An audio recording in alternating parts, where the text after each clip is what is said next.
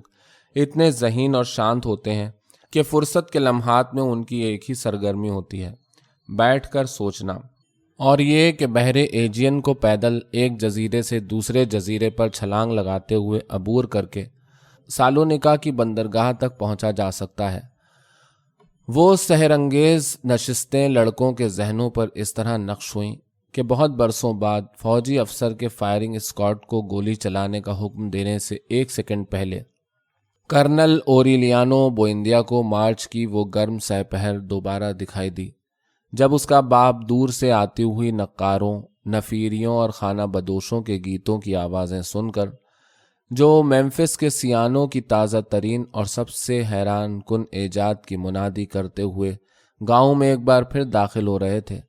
طبیعیات کا سبق ادھورا چھوڑ کر ساکت آنکھوں اور ہوا میں بلند ہاتھوں کے ساتھ سحر زدہ کھڑا رہ گیا تھا۔ وہ نئے خانہ بدوش تھے، جوان مرد اور عورتیں جو صرف اپنی زبان جانتے تھے، چکنی جلدوں اور ذہین ہاتھوں والے خوبصورت لوگ جن کے رقص اور موسیقی نے ماکوندو کی گلیوں میں مسرت آمیز ہنگامہ برپا کر دیا۔ رنگا رنگ طوطے لیے جو اطالوی گیت گاتے، اور ایک مرغی جو تنبورے کی آواز پر سونے کے 100 انڈے دیتی، اور ایک سدھا ہوا بندر جو لوگوں کے خیالات پڑھ لیتا، اور ایک ایسی مشین جس کے کئی استعمال تھے جو بٹن ٹانکنے اور بخار کم کرنے کا کام ساتھ ساتھ انجام دیتی، اور ایک ایسا آلہ جس سے انسان اپنی ناخوشگوار یادیں فراموش کر سکتا تھا، اور ایک پلٹس جس سے وقت زائل ہو جاتا، اور مزید 1000 ایجادات جو اتنی عجیب و غریب اور انوکھی تھیں کہ ہوزے آرکادیو بوئندیا کا یقیناً دل چاہا ہوگا کہ وہ ایک ایسی مشین ایجاد کرے جس کے ذریعے ان تمام چیزوں کو یاد رکھا جا سکے۔ ایک لمحے میں خانہ بدوشوں نے گاؤں کی کایا پلٹ دی۔ ماکوندو کے باشندوں نے خود کو اپنی ہی گلیوں میں گم میلے کی بھیڑ میں حیران و سرگرداں پایا، دونوں بچوں کے ہاتھ تھامے تاکہ وہ اس ہنگامے میں گم نہ ہو جائیں، سونے کے دانتوں والے مسخروں سے ٹکراتا، 6 بازوؤں والے جادوگروں سے الجھتا، ہجوم سے اڑتی ہوئی سندل اور کھاد کی ملی جلی بو سے گھٹتے ہوئے دم کے ساتھ ہوزے آرکادیو بوئندیا کسی جنونی کی طرح میلے میں ملکیادیس کو ڈھونڈتا پھرا تاکہ وہ اس کے عجیب و غریب داستان انگیز ڈراؤنے خواب کے بے پایاں رموز اس پر کھول سکے۔ اس نے کئی خانہ بدوشوں سے دریافت کیا جو اس کی زبان نہ جانتے تھے۔ آخر کار وہ اس جگہ جا پہنچا جہاں ملکیادیس اپنا خیمہ لگایا کرتا تھا، اور وہاں اس کو ایک کم گو آرمینی نظر آیا جو ہسپانوی زبان میں ایک ایسا شربت بیچ رہا تھا جس کو پی کر انسان نظروں سے اوجھل ہو جاتا۔ جب ہوزے آرکادیو بوئندیا کوہنیاں مارتا، مجمع کو چیرتا، اس سے سوال کرنے پہنچا، آرمینی گلاس بھر امبری مائع ایک گھونٹ میں چڑھا چکا تھا۔ خوفناک تعاونی دھوئیں کے بادل میں غائب ہونے سے پیشتر خانہ بدوش نے ہوزے آرکادیو بوئندیا کو اپنی نگاہ کی محیط فضا میں لپیٹ لیا۔ دھوئیں کے اوپر اس کے جواب کی گونج سنائی دی، ملکیادیس مر چکا ہے۔ یہ خبر سن کر ہوزے آرکادیو بوئندیا سکتے کے عالم میں کھڑے کا کھڑا رہ گیا اور اس بپتا سے سنبھلنے کی کوشش کرنے لگا، یہاں تک کہ مجمع دوسرے کرشموں کی طرف متوجہ ہو کر چھٹنے لگا اور کمگو آرمینی کا گدلا کیچڑ بخارات بن کر اڑ گیا۔ دوسرے خانہ بدوشوں نے اس بات کی تصدیق کی کہ ملکیادیس سنگاپور کے ساحل پر بخار کا شکار ہو کر مر چکا ہے، اور یہ کہ اس کی لاش کو جاوا کے سمندر کے سب سے گہرے حصے میں پھینکا جا چکا ہے۔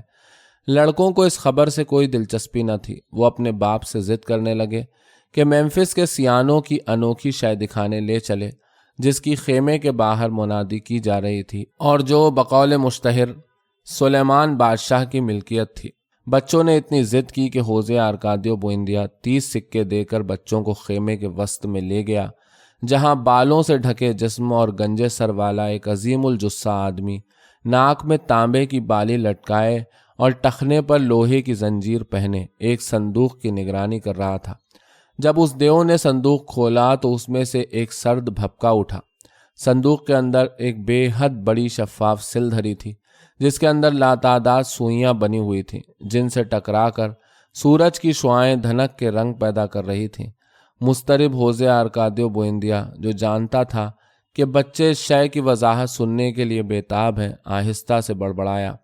یہ دنیا کا سب سے بڑا ہیرا ہے۔ نہیں، خانہ بدوش نے اس کی تصحیح کی، یہ برف ہے۔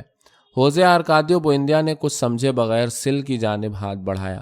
لیکن دیو ہیکل شخص نے اسے روک دیا۔ 5 سکے اور اسے چھونے کے۔